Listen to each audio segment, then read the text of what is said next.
The woods are filled with dead wives and creepy old men. Prepare yourselves because we have the worst thing to happen right before bikini season. With only 2 more episodes left this season, things are building up for a plan that I think is going to be an utter disaster. There's a lot to talk about, from Henry's visions, the Man in Yellow's chat with Tabitha, Fatima's transformation, and Victor's never-ending optimism. I'm gonna get you out of here.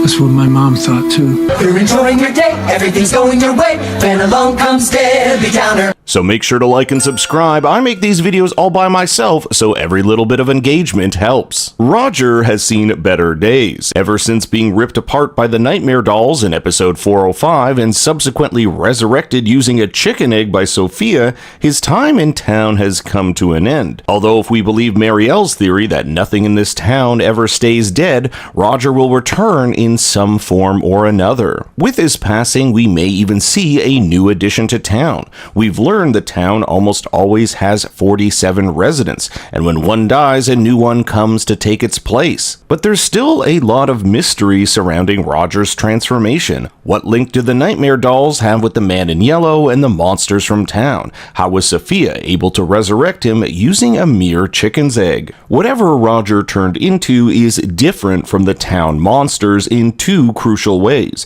One, he's impervious to the talisman, which allowed him to smash into Colony House. And 2, he can be killed by the settlement totems, something we saw didn't affect the monsters after Kenny stabbed one last episode. Sophia must have known these totems wouldn't work. After all, she was the one to inform the monsters of Boyd's plan to kill one. It was how the monsters knew to position themselves in front of the doors blocking Kenny's escape. One thing I was a bit disappointed in was there was no mention of how these monsters knew of their plan. If I was Boyd, the first thing I'd be asking is, how did they know? Is there a mole in town? This is something the show does often. Like how in episode 1 we saw the cabinets and drawers in the Matthews home open and shut as if a ghost was in the house, yet there hasn't been a mention of that since. In my last video I theorized every nightmare or monster created by the forest has a corresponding weakness. The dolls, the totems, the cicadas, the music box, and the town monsters, the worms. If this is true, it might be difficult getting those worms, considering they were given to Boyd by Martin in the dungeon.